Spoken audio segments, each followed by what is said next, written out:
Here we are for Pro Tour San Diego 2010. It is the top 8, and as you head into the arena with us, the 8 players are ready to get it on. And we begin at the front table. There you see Mr. Luis Scott Vargas, the man from Channel Fireball, in pursuit of history. 16-0. He faces Jeroen Canis with his mono red deck. There he is, the 28-year-old from Rotterdam in the Netherlands.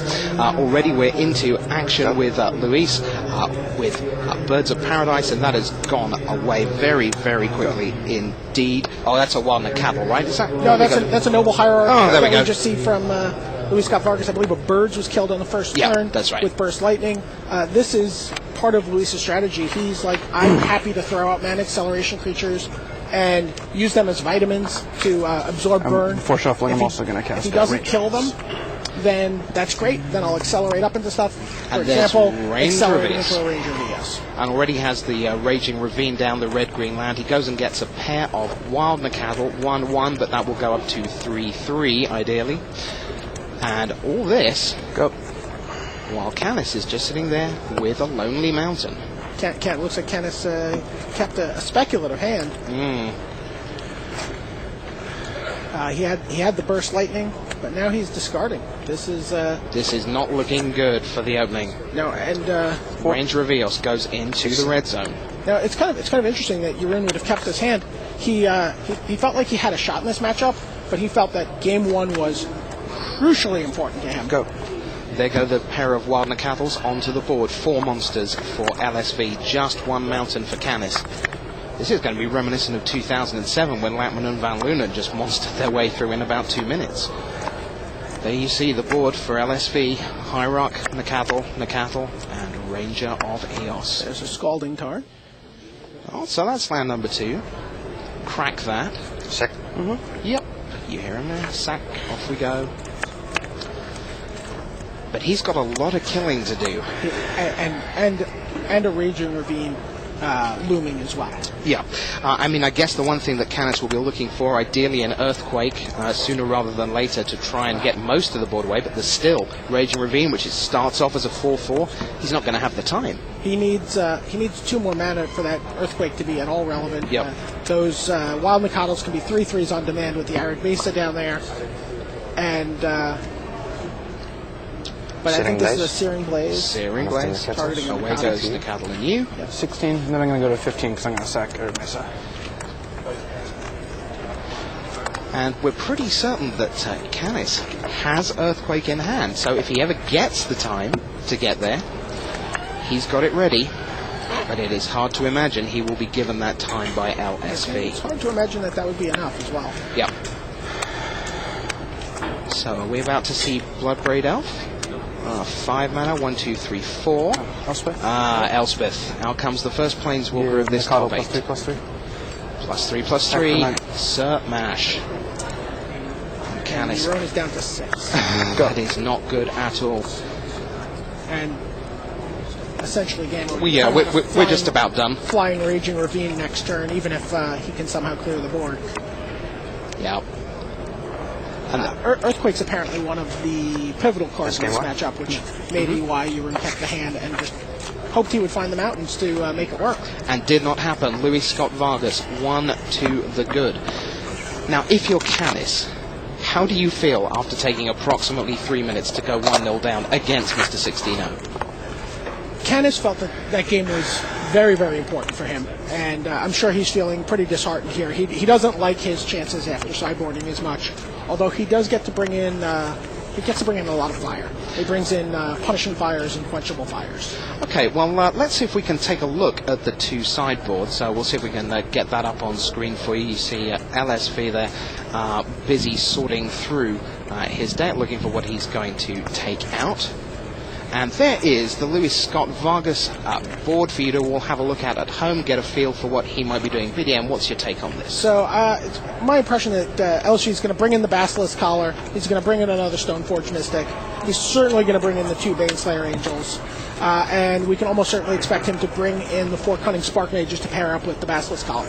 He will not bring in that extra Behemoth Sledge. The 3 mana to play, 3 mana to equip is just a little too slow for him, and he feels like he's pretty well set up with the Basilisk collars and the full complement of Mystics. All right, let's go to the other side of the table, so there's Luis. And now you notice there, by the way, he's actually looking at notes, because you're allowed sideboard notes now in Magic, so he checks through what he wants to do. Canis is going to play first. Let's see if we can get a look at Canis's sideboard. There he is. Still seems pretty relaxed, 1-0 down. There is his board. 4 Unstable Footing, the 3 Dragon's Claw for life gain, the massive Hellkite Charger, Quenchable Fire, Punishing Fire, Mana Bulbs. What does he do here? So when he's on the play, he's going to be bringing in 2 Punishing Fires no matter what. He needs to do something to offset the life gain in LSV's deck. Mm-hmm. So every time he shoots something with a Basilisk Collar, he can kill something, bring back a Punishing Fire. On the draw, he's going to be bringing in Quenchable Fires, but on the play, he's only going to be bringing in the 2 Punishing Fires, and he's taking out 2 GPs. It looks like for that. Okay. There was a lot of question on the LSV team about how exactly Jeroen would sideboard, and the feeling that Brad Nelson had about it was you will eventually see Jeroen reach for those 2 Hellkite Chargers, because the matchup's very bad for him, and he needs to do something spectacular. Something spectacular. Yeah, he has to do something spectacular and hope for the best. And so we'll see. But I think right now we're just looking at going up to 2 more Punishing Fires. All right. Well, the players have sideboarded. They are getting their 7 ready. And let's see whether the mono-red deck can do what it should do, which is come flying out of the gates. Jeroen looks at his opening grip. Is that a keeper? Yeah. Keeper? Yeah. And we are go for game 2. It's a mountain. No turn 1 play, so no Goblin Guide. Go. LSV with Arid Mesa. Yeah, Jeroen really felt like he had an uphill task in this matchup. He honestly thought he had a 40-60 matchup. Okay. He thought he was pretty disadvantaged. He's like, I have to kill his mana acceleration, and I have to kill his knights, and I have to kill him. And his burn might not be up to the task of doing all of those jobs. Sure. So he's kicked off with playing Geopede, but that Geopede will not get to landfall and get to big. It will get lightning bolted by LSV. So that will be gone, and Jeroen will have to start again as LSV goes for land number 2. And it's a Misty Rainforest. Off he goes and gets the green. Here's an accelerator for you to kill. Yeah. I'll just not take 3 damage, thanks. Or 2 with Burst Lightning. Go. So this is the first time we're actually going to see Canis get to 3 mana and have the opportunity to do things like Hell's Thunder and Ball Lightning and so on. Let's see whether he can actually do something with that. Draws a mountain off the top. You get a little look at Jeroen's hand. Looks like there's a Hellspark Elemental there and a Hell's Thunder, so he can go to the air for 4. I think what he's going to do here is kill the Noble Hierarch. He's got a Punishing Fire in hand, and he really does not want Luis to get to that crucial white mana so that he's able to make a Knight of the Reliquary. Okay, and yes, there we are. You called it right, as per usual. And so back we go to LSV. But as you said, just in that action, I didn't take 4, I didn't take 6 from a Ball Lightning. Instead, you essentially just passed the turn back, and here I am sitting at just 18 and in pretty decent shape. 17, here's another fetch land. Yeah.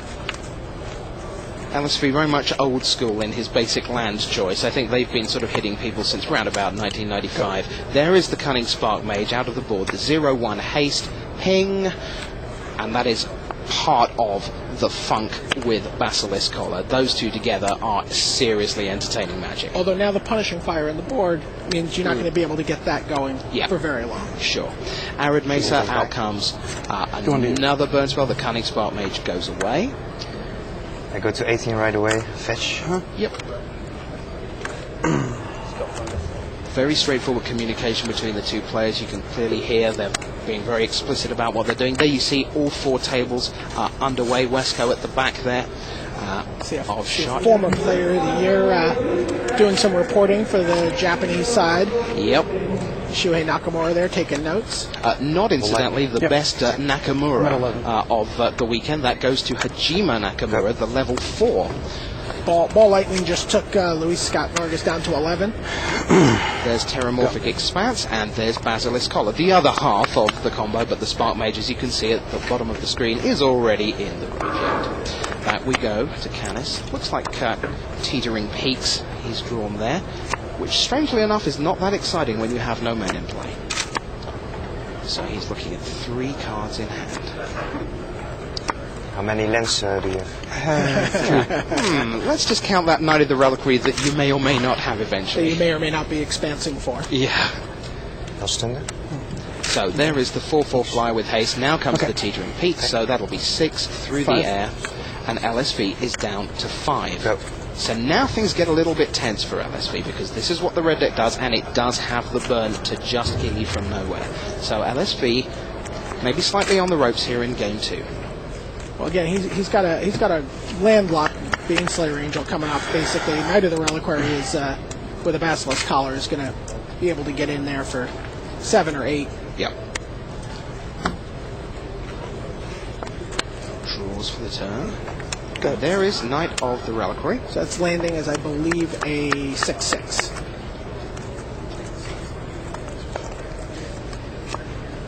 So can LSU survive this turn? He's going to take 4 in the air as it stands from a flashback. Yep, the Unearth. Yeah, Unearth. 4 in a well, Unearth flashback. There, yeah. 4 in a red. Gets another 4 through the air. So another ooh, hello, Searing Glaze and Hellspark Elemental. So that's 3 and 3 either way.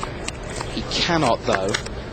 Well, did he play a land this turn? I don't believe he did. No, but he does not have. He's just those 2 in hand. So out comes the Hell's Thunder. Let's put you to 1. The Hell's Thunder will be exiled. You will not see that again in game 2. All his red mana is tapped. Can't get back Punishing Fire. So LSV, So he's trying to figure out what mana he wants to tap. right on the edge, goes with Plains and Forest, equip the Basilisk Attack for 6. Collar, attack for 6. Yep. They just check the graveyard, 12 to 7. and I go back up to 7. So now the red deck has to deal 26. He makes in the cattle. And another Basilisk Collar.